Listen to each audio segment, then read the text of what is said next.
Friends, நான் உங்கள் Zubaida zacs.kitchen.recipes. இது உங்களுக்கான சேனல் நமது மொழியில். ஃப்ரெண்ட்ஸ், இன்றைக்கி வந்து பார்த்திங்கன்னா ஒரு வீக் டே விலாக் தான். இன்றைக்கி ஹமீதுக்கு லாஸ்ட் டே ஸ்கூல், நாளையிலேருந்து ஸ்கூல் டே விடுறாங்க. ஸோ நானும் இவ்ஸாவும் வந்து பார்த்திங்கன்னா இப்போ கடைக்கு கிளம்பி போயிட்டுருக்கோம். ஸோ ஃப்ரெண்டில் இவ்ஸா போயிட்டுருக்கா. இப்போ வந்து என் ஹஸ்பண்ட் வந்து கார் எடுத்துகிட்டு வந்தோடனே கடைக்கு போயிடலாம். மேடம் மேடம் மேடம் என்ன மேடம், எதை பார்த்து பயந்தீங்க? என்னாச்சு என்னாச்சு என்ன இருக்கு? இங்கே வா, காட்டு. என்ன இருக்கு? எதை பார்த்து பயந்த?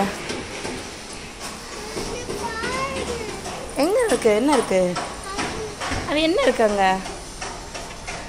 என்னது?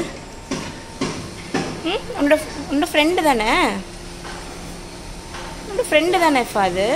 இங்கிட்டு வா, சைடில் வா. உன்னோட ஃப்ரெண்டு கேட்டு தானே? அதை பார்த்து ஏன் பயப்படுற? சரி, ஏறிக்கோ.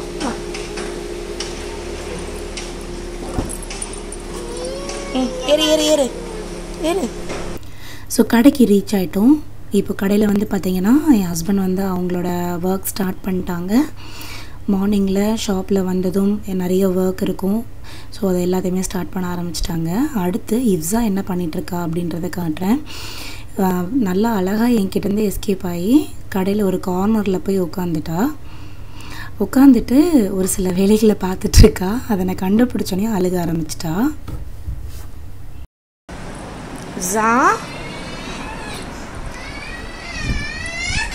எதுக்கு அழுகிற? எதுக்கு அழுகிற?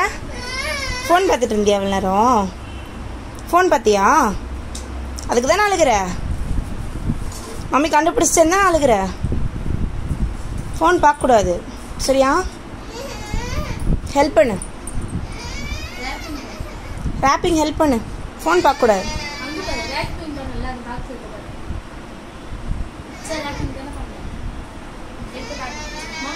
எனக்கு இன்றைக்கி ஷூட்டிங் டே. ஸோ ஷூட் இருக்குது, அதுக்காக நிறைய விஷயம் பிளான் பண்ணணும். அதை பிளான் பண்ணி முடிச்சுட்டு குழந்தைங்களுக்கு இன்றைக்கி வந்து லெமன் சாதம் கிண்டியிருக்கேன் மதியானத்துக்கு. அடுத்து வந்து பார்த்திங்கன்னா அதுக்கு பக்கத்தில் அப்பளம் பொரித்து வச்சுருக்கேன். ஒயிட் ரைஸும் இருக்குது. தயிரோட சாப்பிட்னா சாப்பிட்டுக்கலாம். இதோட சேர்த்து ஒரு 2 முட்டை வச்சுக்கலாம் அப்படின்னு சொல்லி வச்சாச்சு. நோம்பு திறக்கிறதுக்கு நோம்பு கஞ்சியும் செஞ்சிடலாம் அப்படின்னு சொல்லி பிளான் பண்ணியாச்சு. அதை அப்படியே ஷூட்டும் பண்ணிக்கலாம் அப்படின்னு சொல்லிட்டு இன்றைக்கி வந்து அதை எல்லாத்தையுமே ப்ரிப்பரேஷன் பண்ணி ஊற வச்சுருக்கேன். ஸோ அந்த ரெசிபியை இப்போ உங்களோட ஷேர் பண்ணுறேன், வாங்க. இப்போ நோம்பு கஞ்சி வந்து செய்ய போகிறேன். நோம்பு கஞ்சிக்கு என்னென்ன பொருள்லாம் ஊற வச்சுருக்கேன் அப்படின்றத காமிச்சிடுறேன். 1 கிளாஸ் அளவுக்கு வந்து அரிசி ஊற வச்சுருக்கேன். எந்த அரிசி நீங்கள் எடுத்துக்கனாலும் எடுத்துக்கலாம். சீரக சம்பா சேர்த்தா ரொம்ப நல்லாயிருக்கும். அடுத்து பொதுவாக வந்து பார்த்திங்கன்னா 1 கிளாஸ் எடுத்தால் 1/2 கிளாஸ் தான் பருப்பு ஊற போடுவாங்க. பட் இது என் மாமியார் ஸ்டைல் நோம்பு கஞ்சிங்க. 1 கிளாஸ் எடுத்திங்கன்னா ஒரே 1 கிளாஸ், அதாவது 2 அரிசியும் பருப்பும் ஈக்குவல் ப்ரொபோர்ஷனில் நம்ம வந்து பாசிப்பருப்பு எடுத்தோம் அப்படின்னா ரொம்ப டேஸ்ட்டாக இருக்கும். நீங்கள் வந்து நான் ஃபுல் ரெசிபி டீட்டெயில்டாக ஆல்ரெடி ஒரு 3 இயர்ஸ் பிஃபோரே வந்து இந்த ரெசிபி வந்து நான் அப்லோட் பண்ணியிருக்கேன். நீங்கள் பார்க்கலாம், அவ்வளோ நல்லாயிருக்கும் இந்த நோம்பு கஞ்சி. ஸோ 1 கிளாஸ் அளவுக்கு அரிசி, 1 கிளாஸ் அதே அளவுக்கு வந்து சிறுபருப்பு இல்லாட்டி பாசிப்பருப்புன்னு சொல்லுவாங்க. அடுத்து வந்து இப்போ நான் ஊற வச்சுருக்க அளவுக்கு 2 வெங்காயம் தேவை, 3 நாட்டு தக்காளி, ஒரு கைப்பிடி அளவுக்கு புதினா, ஒரு 3 பல் பூண்டு, அப்புறம் பச்சை மிளகா வந்து தேவைப்படுது. இப்போ பச்சை மிளகா ஃப்ரிட்ஜில் இருக்க எடுத்துக்கலாம். அடுத்து வந்து பார்த்திங்கன்னா ஒரு 250 கிராம் மட்டன் கீமாவை ஏற்கனவே வாஷ் பண்ணி தண்ணி இருக்கிறதுக்காக ஜல்லடைக்குள்ளே போட்டு வச்சுருக்கேன். ஸோ எக்ஸ்ட்ரா தண்ணி எதுனாலும் நம்மளுக்கு கீழே வந்து ட்ரைன் அவுட் ஆகிடும். ஸோ நம்மளுக்கு வந்து கஞ்சியில் வந்து இந்த மாதிரி கவுல் ஸ்மெல்லாம் இல்லாமல் நல்லாயிருக்கும், அதுக்காக.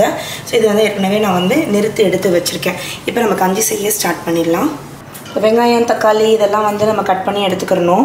நான் எப்போவுமே சொல்லுவேன், எப்போவுமே இந்த வெங்காயத்தில் இருக்க அந்த மேலே இருக்க கண் இருக்கு இல்லையா, அதை வந்து எடுத்துருங்க அப்படின்னு சொல்லிட்டு.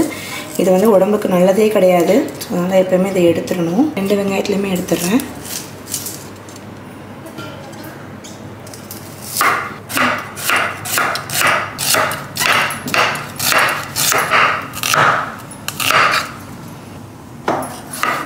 எப்பயுமே தக்காளிலையுமே இந்த கண்ணெல்லாம் எடுத்துடணும்.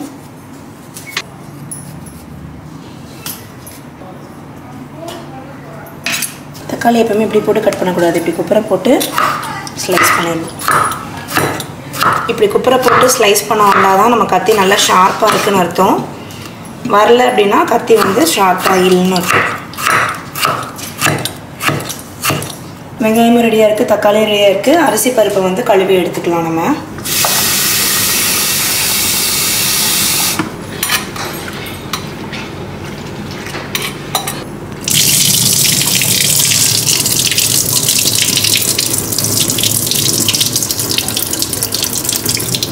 இப்போ இங்கே ஒரு குக்கர் எடுத்து வச்சுருக்கேன். இதில் 1 டீஸ்பூன் நெய் விட்டுக்கலாம். 1/4 டீஸ்பூன் வெந்தயம் நல்லா செவந்து வந்ததுக்கப்புறம் இதில் சோம்பு 1/2 டீஸ்பூன், பட்டை ஒரு விரல் அளவுக்கு சேர்த்து ஒரு 2-3 உடச்சி போட்டுக்கலாம்.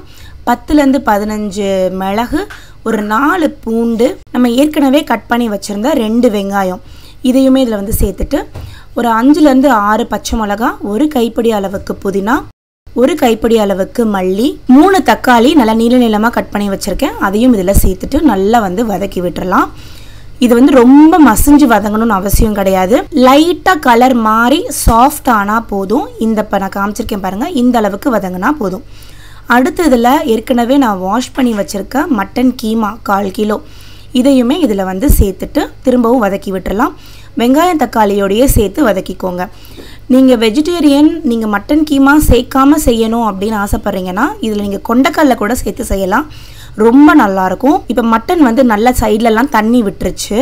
ஸோ இப்போ வந்து நல்ல ஒரு வாட்டி வதக்கி விட்டுட்டு அதுக்கு அடுத்து இதில் நம்ம ஏற்கனவே வாஷ் பண்ணி வச்சுருந்த சிறுபருப்பையும் அரிசியும் இதில் வந்து சேர்த்துடலாம். அரிசியும் பருப்பையும் இந்த மட்டன் அதுக்கப்புறம் வெங்காயம் தக்காளியோடு நல்லா வதக்கிட்டு அதுக்கப்புறம் தான் நம்ம இதில் தண்ணி ஊற்றணும். ஒரு வாட்டி இப்படி வதக்கி விட்டு அதுக்கப்புறம் நம்ம ஊற்றுறதுனால நல்ல ஒரு மணமாக இருக்குங்க கஞ்சி. அது மட்டும் இல்லாமல் உடம்புக்கும் ரொம்ப நல்லது. நம்மளுக்கு பச்சை வாடெல்லாம் எதுவுமே இல்லாமல் சூப்பராக இருக்கும். இந்த மாதிரி வதக்கி விட்டு செஞ்சு பாருங்கள், அட்டகாசமாக இருக்கும். அடுத்து இதில் நான் வந்து தண்ணி ஊற்றிக்கிறேன். அரிசியும் பருப்பும் சேர்த்து 2 கிளாஸ் நான் எடுத்திருந்தேன். இப்போ நான் அதுக்கு வந்து பார்த்திங்கன்னா அப்படியே வந்து டபுள் மடங்கு வந்து நான் வைக்கிறேன்.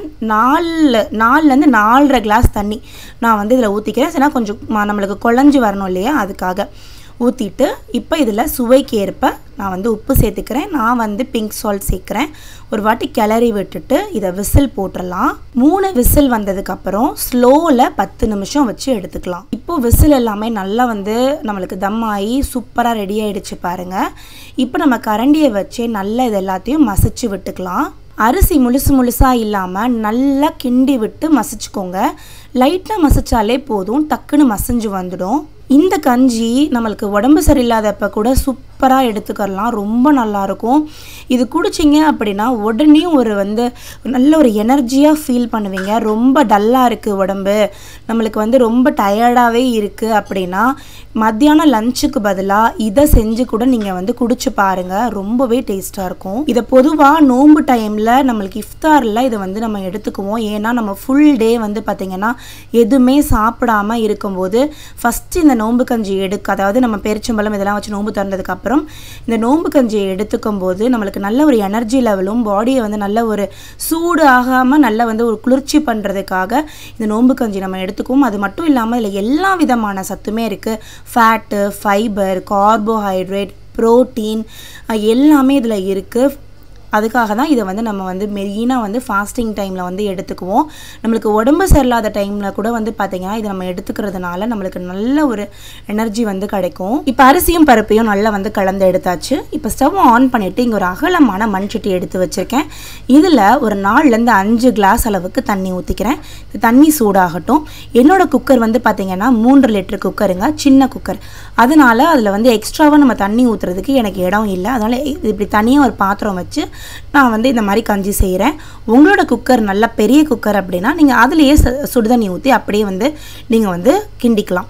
இப்போ தண்ணி நல்லா சூடானதுக்கப்புறம் நம்ம ஏற்கனவே வந்து கிளறி வச்சுருக்க நம்மளுடைய கஞ்சி இருக்கு இல்லையா, அதை வந்து இதில் சேர்த்துடலாம். சேர்த்து நல்லா ஒன்று சொன்னாப்பில் இதை வந்து கலந்து விடுங்க. இது நல்லா கலந்து ஒரு கொதி வரட்டும். இப்போ நல்லா கலந்து லைட்டாக கொதி வர ஆரம்பிச்சிருச்சு. இதில் 1/2 மூடி தேங்காய் பாலை எடுத்து இப்படி மேலாக்கில் ஊற்றி விட்டுடலாம். தேங்காய் பால் நான் திரும்பவும் சொல்கிறேன், வயிற்று புண்ணெல்லாம் ரொம்ப ஆற்றுறதுக்கு ரொம்பவே வந்து இது ஹெல்ப்ஃபுல்லாக இருக்கும். உடம்பு சூடாகாமல் இருக்கிறதுக்கு இது ரொம்ப ஹெல்ப்ஃபுல்லாக இருக்கும். ஸோ தேங்காய் வந்து துருவி போடாமல் இந்த மாதிரி பால் எடுத்து சேர்க்கும் போது டேஸ்ட் வந்து பார்த்திங்கன்னா வேறு லெவலுக்கு வந்து போகும். ஸோ துருவி போடாமல் இந்த மாதிரி செஞ்சு பாருங்கள். நான் முதலே சொன்ன மாதிரி இந்த ரெசிபி வந்து என்னோடய மாமியாரோட ரெசிபிங்க. கிட்டத்தட்ட ஒரு 20-25 வருஷமாக இந்த ரெசிபியை வந்து செஞ்சு கொடுத்துட்ருக்காங்க. நோம்பு மாதமாக இருக்கட்டும், எங்கள் வீட்டில் யாருக்காவது உடம்பு சரியில்லைனா இருக்கட்டும், இந்த கஞ்சி தான் எங்கள் வீட்டில் வந்து எனக்கு செஞ்சு கொடுப்பாங்க. அவ்வளோ நல்லாயிருக்கும். இதை சாப்பிட்டோன்னே இம்மீடியட்டாக ஒரு பிரிஸ்க்கு வந்து நம்மளுக்கு கிடைக்கும். ஸோ இந்த ரெசிபி என்னோடய மாமியார் ரெசிபியை கண்டிப்பாக நீங்கள் எல்லாருமே ட்ரை பண்ணி பாருங்கள். லைட்டாக கொதிச்சதுக்கப்புறம் கொஞ்சமாக கொத்தமல்லி தழை போட்டு இறக்குனீங்க அப்படின்னா நம்மளுடைய சூப்பரான நோம்பு கஞ்சி ரெடி. இதை அப்படியே வந்து நீங்கள் சுட சுட இஃப்தார் டைமாக இருக்கட்டும், வீட்டில் வந்து உடம்பு சரியில்லாதவங்களுக்கு செஞ்சு கொடுத்தீங்க அப்படின்னா செம்ம எனர்ஜெட்டிக்காக ஃபீல் ஆவாங்க. ஓகே ஃப்ரெண்ட்ஸ், நம்மளோட நோம்பு கஞ்சி சூப்பராக ரெடி ஆகிடுச்சு. நாங்கள் நோம்பு இந்த கஞ்சியை வச்சு தான் இன்றைக்கி திறக்க போகிறோம். அடுத்து வாங்க அப்படியே vlog கண்டினியூ பண்ணலாம். ஸோ ஷூட் முடிஞ்சிருச்சு. இப்போ கரண்ட் சினாரியோ ஆஃப் கிச்சன் இந்த மாதிரி தான் இருக்குது. நல்லாவே மெஸ்ஸாக இருக்குது. ஃபுல்லாகவே நம்ம க்ளீன் பண்ணணும். ஸோ இது எல்லாத்தையுமே க்ளீன் பண்ணணும். நான் மட்டும் க்ளீன் பண்ண போகிறதில்ல, எனக்கு லக்ஷ்மி அக்கா இருக்காங்க, என் கூட எப்பவுமே ஹெல்ப் பண்ணுவாங்க. ஸோ நானும் அந்த அக்காவும் ஃபுல்லாக க்ளீன் பண்ண போகிறோம். க்ளீன் பண்ணிட்டு உங்களுக்கு காட்டுறேன்.